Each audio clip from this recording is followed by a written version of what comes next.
Hello, hello, hello. I am Nikki the Great coming at you again. I don't know if you would consider this a message or you would consider it a rant.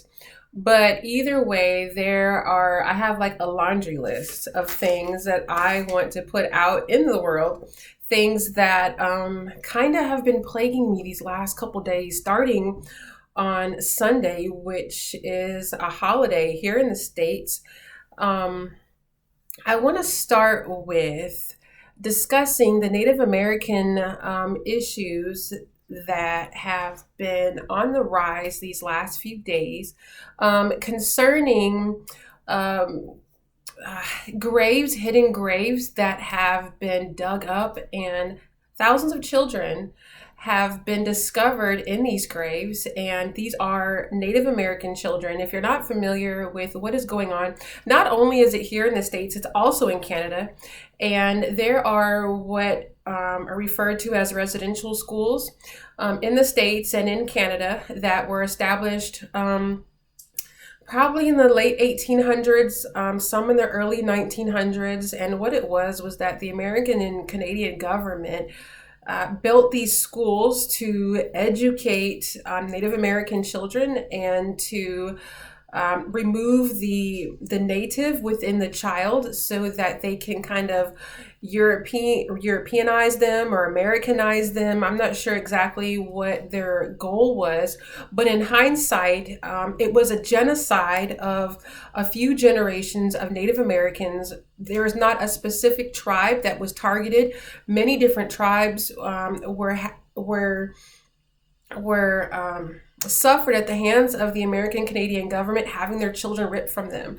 So this is not a situation where they gave the families an opportunity to kind of have school the way that we have now, where you drop your child off at school and they're there from like 8 to 2 or 9 to 3. This was not that kind of schooling. This was when officials came onto their lands, snatched their children with armed officers, outnumbered them, and ripped children from their families and placed them in these supposed schools.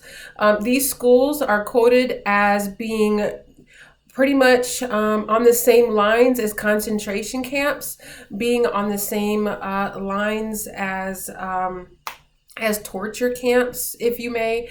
And it was something that it even bothers me right now in my spirit to talk about it. But in hindsight, the Catholic Church and the subject of the Catholic Church is kind of being thrown out around in media. Okay, that is the Catholic Church's fault. They're not accepting responsibility, and they should accept responsibility of what happened to these children and what happened not only to the children, but to their parents, to their families, to their tribe as a whole that was affected by these generations that were snatched. But also it kind of ripped the identity from these children, and the treatment that they received in these institutions was abusive. They received physical abuse, emotional abuse. They were sexually abused. They were very, very badly taken advantage of. And when they passed in these residential schools, their bodies were buried and hidden and covered. And so now, like over 100 years later, these children's bodies, mass graves are being discovered. And so it's the people as a whole, the Native people as a whole, they are just in total grief. They are going to social media, and on every single platform. They're on Facebook, they're on YouTube, they're on Instagram, they're on TikTok, and they are just flooding everybody with their thoughts, with their feelings, with their grieving. And I just received all that these last couple of days, to where I was in pain, because on one of the videos, they had a crucifix, a cross, and they were throwing it in the trash. And they were saying that they didn't want, I'm not going to say all of them, but some of them were stating that they didn't want no parts of a God that would sign off and co-sign genocide of children. Okay, and that's exactly what this looks like. This looks like let me see, how can I explain it? This looks like religion was used to forcibly infiltrate itself within a group of people and rip them apart, not only physically and relationally, but also culturally. And it's leaving them in a place of confusion and a dislike for the cross, a dislike for the gospel, a dislike, and is leaving God in a negative light. And so one of the purposes of this video is to talk about toxic Christianity and to talk about religion that has been polluted. Okay, we're going to be discussing toxic religion and polluted Christianity. Okay, and before I even get into this this topic, I want you to be aware that this is nothing but a trick of the enemy, okay? What Satan loves to do is make God look bad. And one of his favorite tactics is to hide behind the cross. He hides behind the gospel of Jesus. He hides behind the church. He hides behind the whole institution of religion. And the demons, his demonic, the darkness that attacks us, the principalities, not only are they out in the world, they're all up in the church.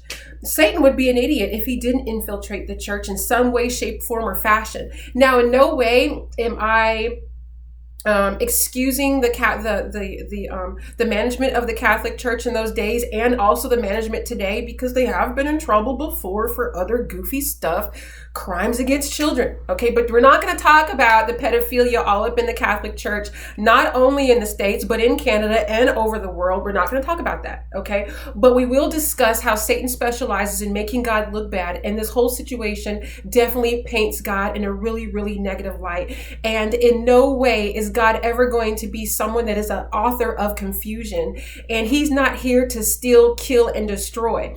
Okay, but what the adversary, the Satan, the devil, has done is he looks for loopholes in people. He looks for vacancies and weaknesses in the minds of men and women, and he moves into their spirit with their permission, whether they know of it or whether they don't know of it. And in their minds, as they're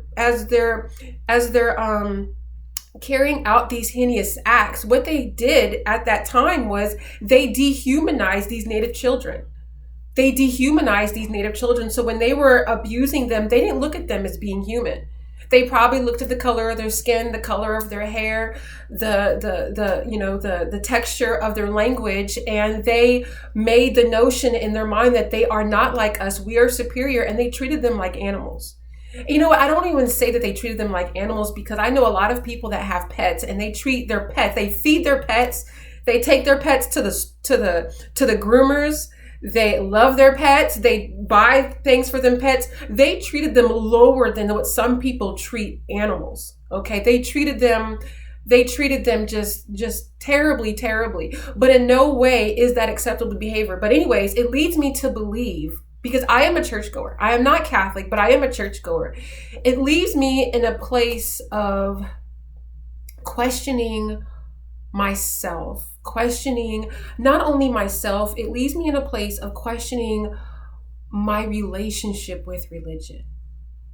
Okay, have you ever been in a place where you are questioning your relationship with religion and the very institution that it was founded on?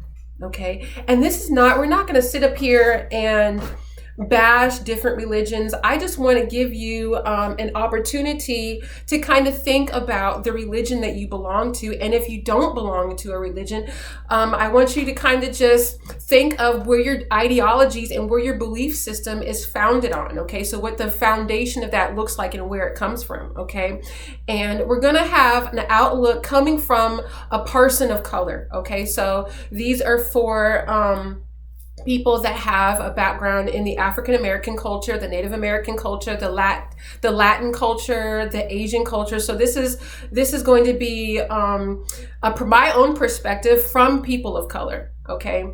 Now, not only I have seen a list of the denominations that actually owned and continue to own these residential schools. Now, these residential schools are still into effect as of today. They are operating. They actually have attendance of Native American children, and A lot of allegations have been made that these children were removed illegally, and there was fictitious documents that were carried out in order to have these children in the residential facilities that they have.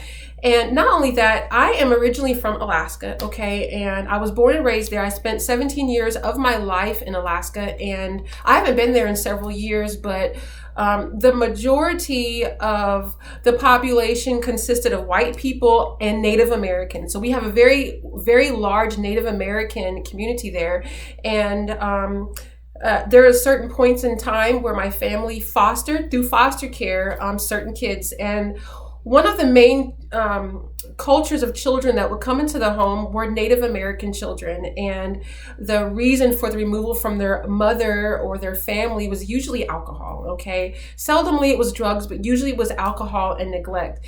And if you ever would walk downtown Anchorage, where I was born, the majority of the homeless population was Native American people. And I remember my father, he would say that the reason for the large numbers of Native Americans that are homeless is because this land and their livelihood and their way of life was snatched and stolen from them, and they were so hurt and bothered by it that they couldn't regroup, that they buried themselves in a bottle, and that's the reason for them.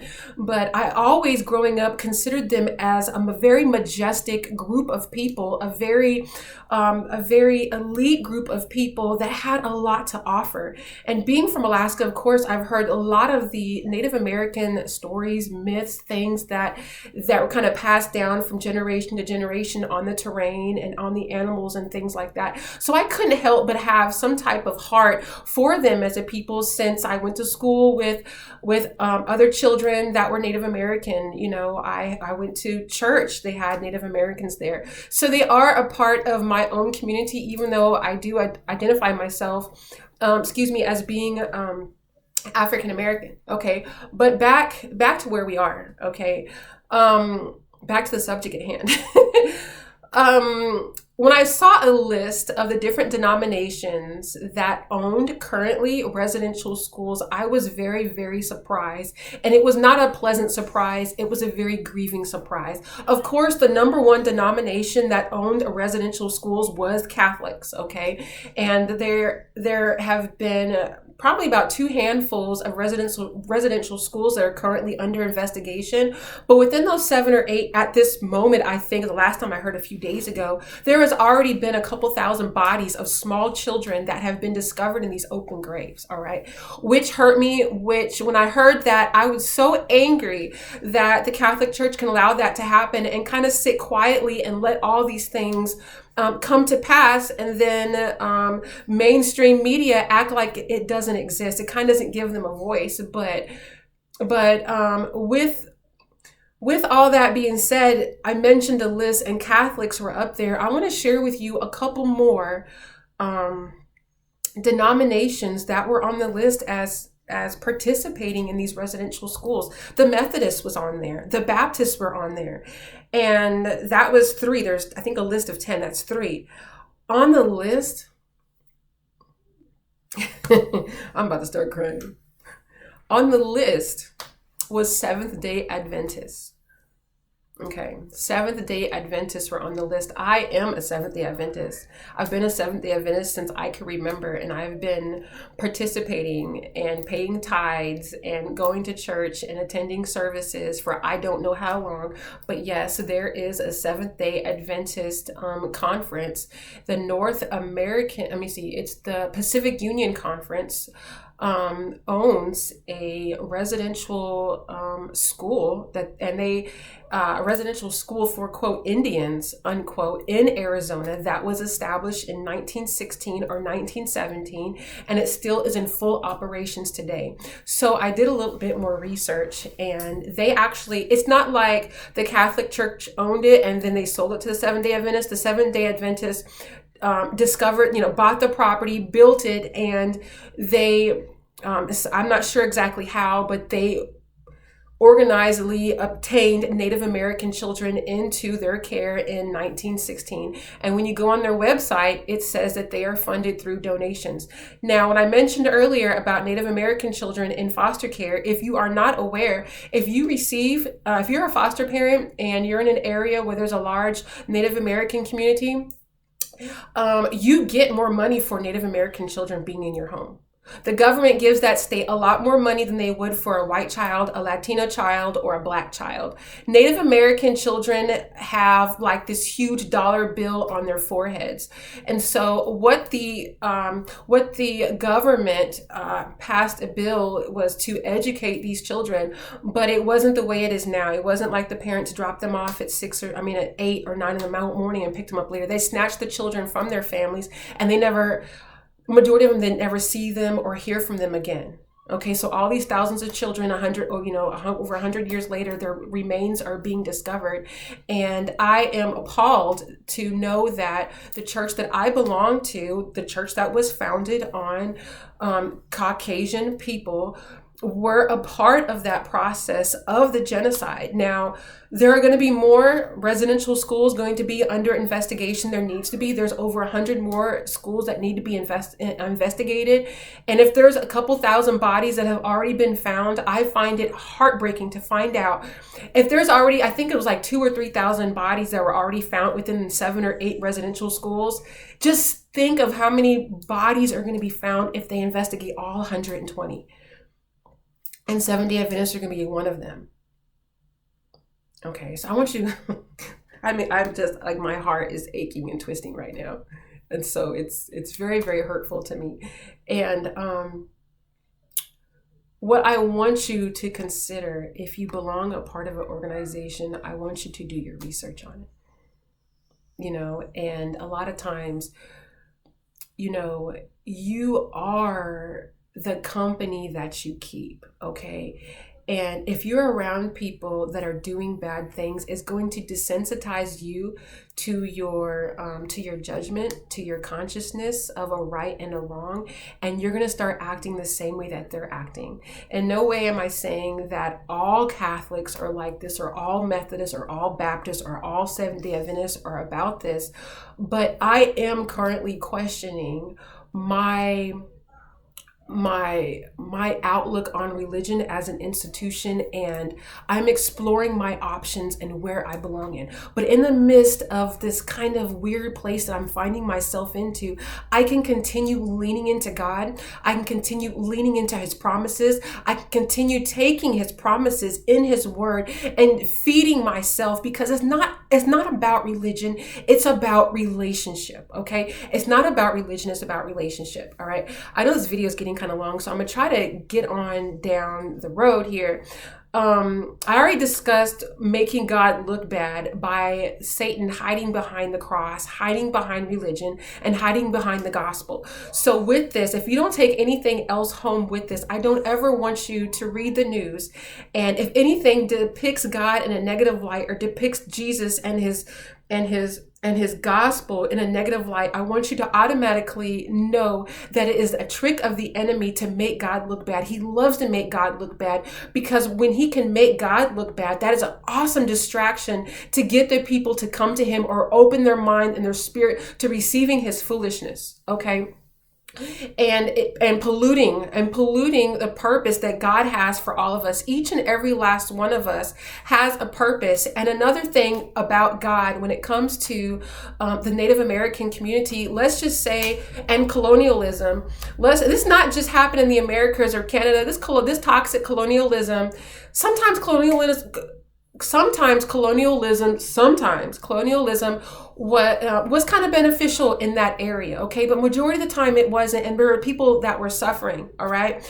But with the way that Jesus is, and the way that his message operates, is that he's going to present you with the information. So let's just say that the missionaries, the Catholic Church and other churches approach the Native Americans with the gospel of Jesus. God is always going to give you a choice.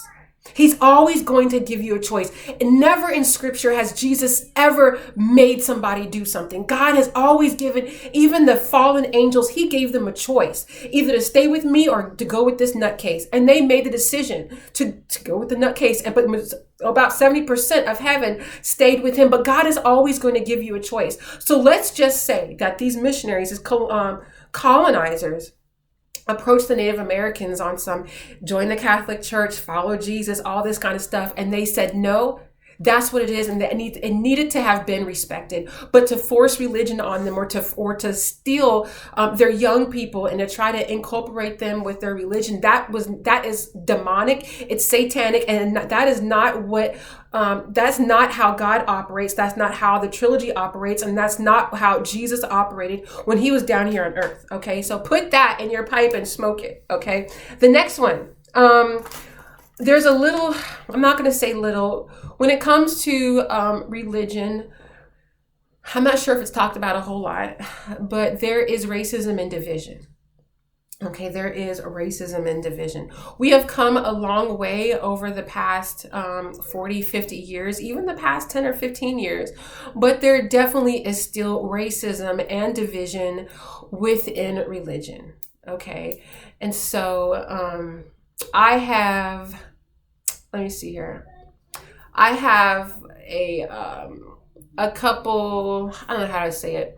I have friends of different nationalities or whatever, right? And so there's been times where I've invited them to church with me and they've invited me to church with them. And even though I'm Seventh-day Adventist, if I'm ever invited to a Sunday church, I've got no problem visiting. I have no problem whatsoever visiting. I love to see how other denominations carry out their worship services. And I look at it as an opportunity to witness with other believers, and I allow the Holy Spirit to minister to me. Just because you belong to for example, just because you belong to Presbyterians or Pentecostals doesn't mean that you can't receive a blessing from the Anglican Church or from a Southern Baptist church. Okay, so you always want to keep your mind open. But in the midst of my close friends and other family members that invite me to their different sanctuaries, I've noticed something. I've noticed that either the church is either all white, the church is all black, the church is all Latina, the church will be all Haitian, or the church will be all African. Very seldom you will see, I'm not saying it doesn't exist, but occasionally you will see multicultural churches.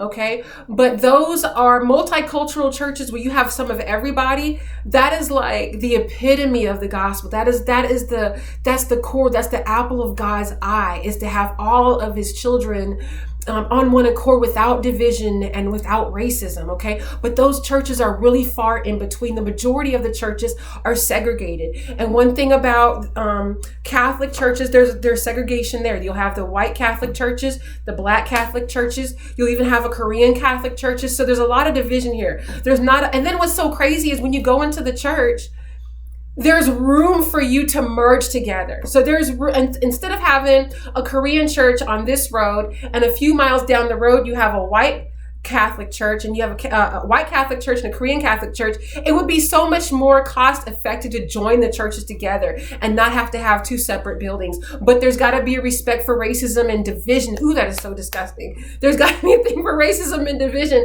and it's all over religion. But that is another tactic of the enemy to create division within his people. Okay, let's keep that in mind.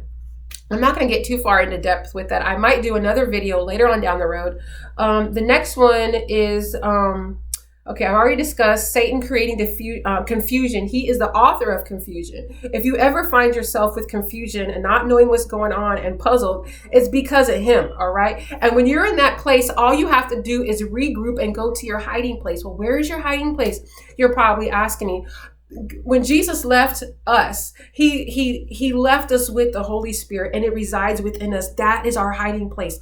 All we have to do is close our ears and our minds and our eyes to distractions and focus on our hiding place where he is, because wherever he is, we are as well. All right. Thank you so much for pulling up. I just wanted to go on ahead and put my 2 cents in on toxic religion and Christianity. This video, I don't know how much it means to anybody, but I definitely send my condolences. Ooh, just to say the least. I send my deepest condolences to the Native American families, the people as a whole, for their humongous, ginormous loss. And when it comes to the Native American community and the African American community, I know out of all the two races in the entire world, these two groups of people, and I belong to one of them, have suffered the most, have lost the most, have grieved the most. But what is so crazy is the mindset that we continue to have with other people as a modified body. They're still willing to forgive. What they want is just an apology. They want it to be acknowledged that, hey, there was this wrong done to us. A lot of times, and this is a message to you, a lot of times if you wrong somebody, instead of just evading what you did and ignoring it, just go ahead and say, I'm sorry. The two words, I'm sorry, turns away so much wrath. I'm sorry, and then mean it. Don't ever say you're sorry unless you really mean it. But anyways, I've been on here long enough. I am Nikki the Great, and together we are growing, sharing, and thriving.